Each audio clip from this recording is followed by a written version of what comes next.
Once upon a time in the thrilling world of junior high school Scrabble, where the stakes are as high as a giraffe's neck, we find ourselves in the gripping final round.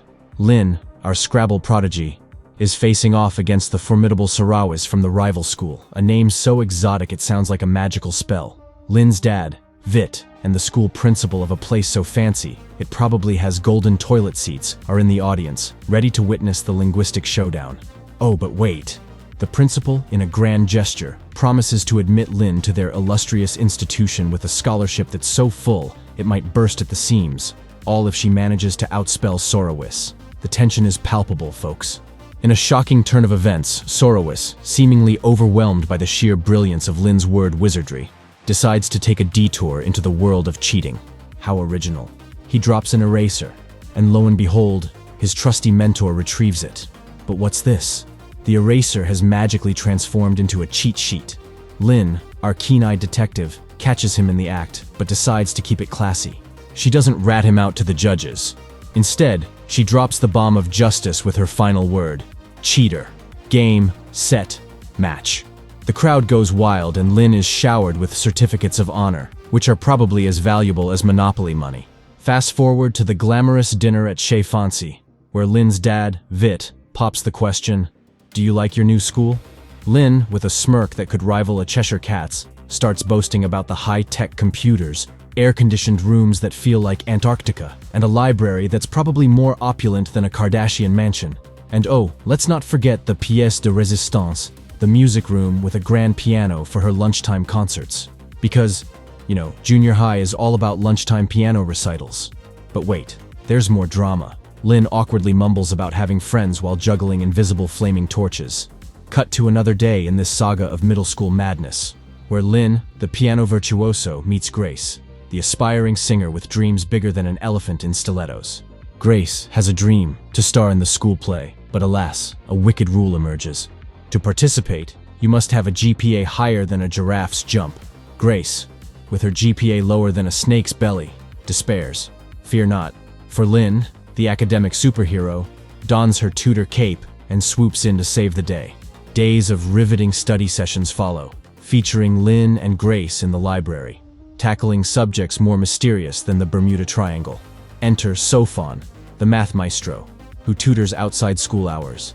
Grace, being an insider in Sofon's elite circle, brings a question paper that makes the regular class material seem like child's play.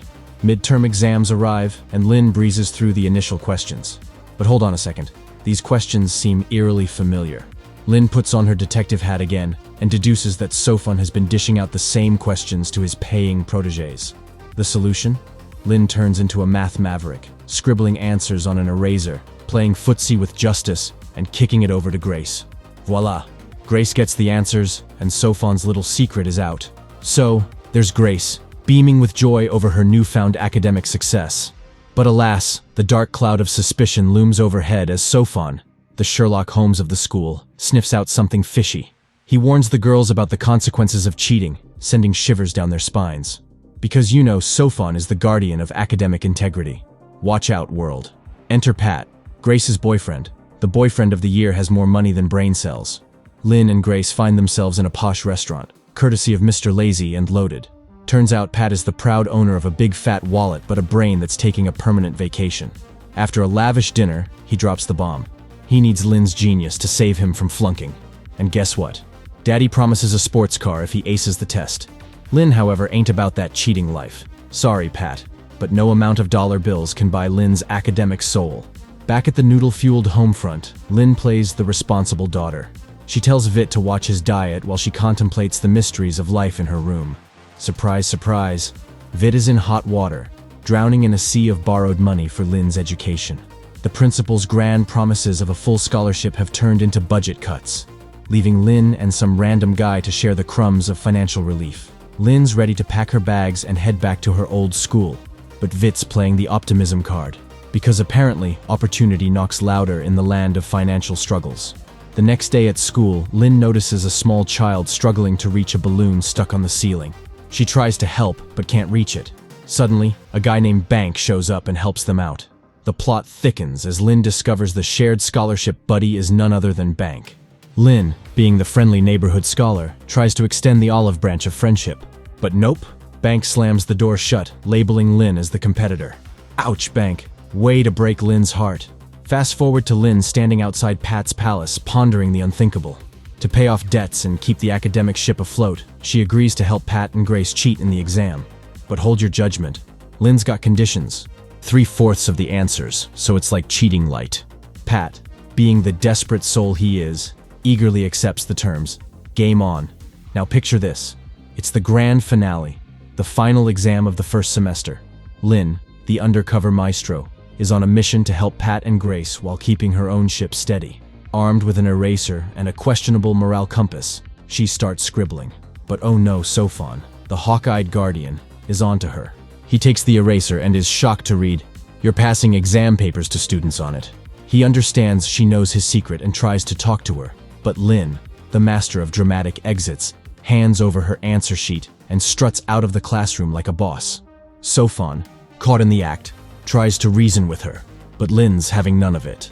Lynn sticks to her decision to inform the principal, despite Sophon's attempts to change her mind. He even tries to scare her by saying he'll tell the principal that she let Grace cheat off her paper.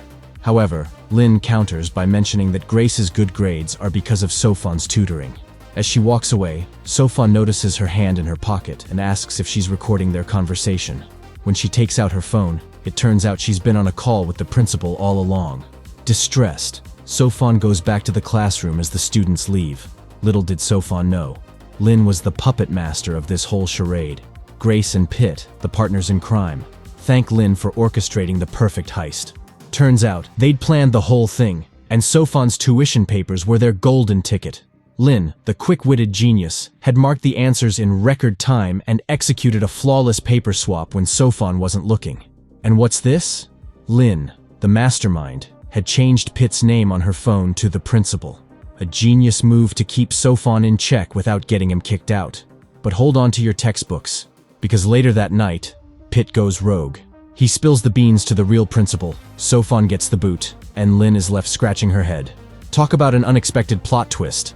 Fast forward to a guilt-ridden Lynn meeting Sophon's son, who's been ousted from school thanks to his dear old dad. The elevator of guilt takes them down, and Lynn is left contemplating her role in the school saga.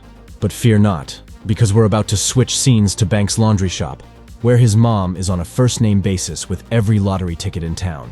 Bank, our humble hero, lives with his lottery-obsessed mom who, unfortunately, can't afford to fix her aching back. The struggles are real, folks.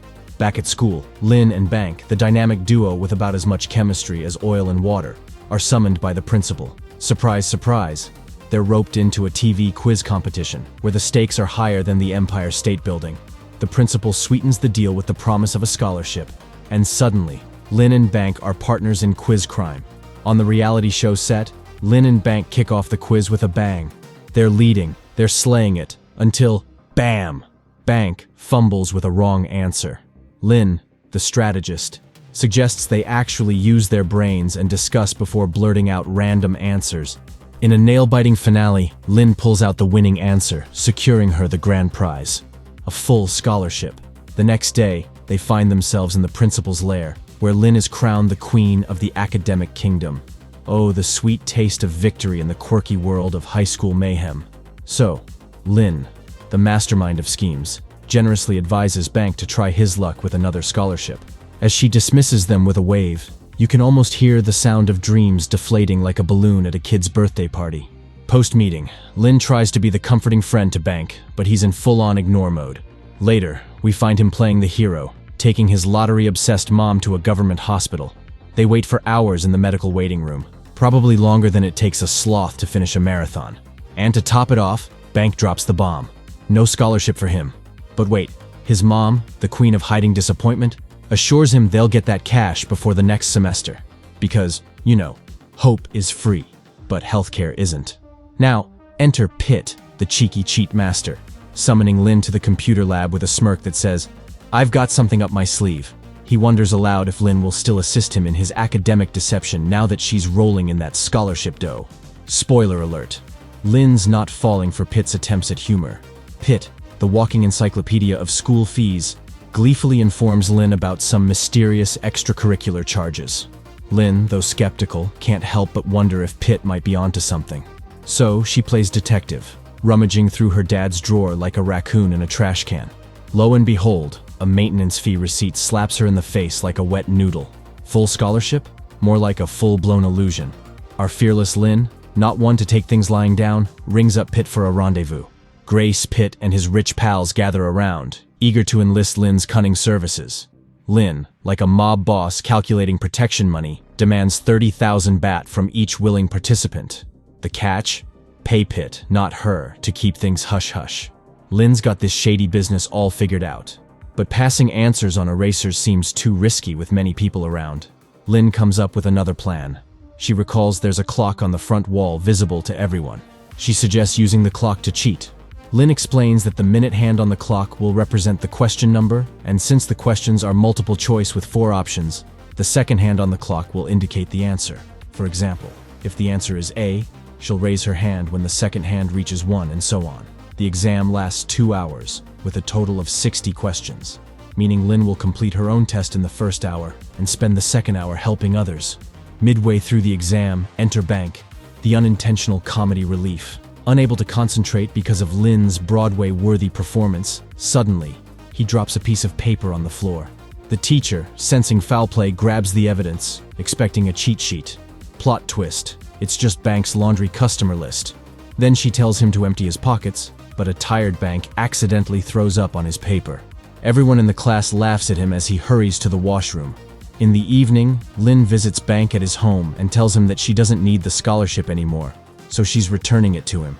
A surprised Bank asks why, but Lynn doesn't reveal that she earned money by helping her friends cheat. Instead, she says her father won the lottery. Bank happily offers to do her laundry for free as a thank you gift.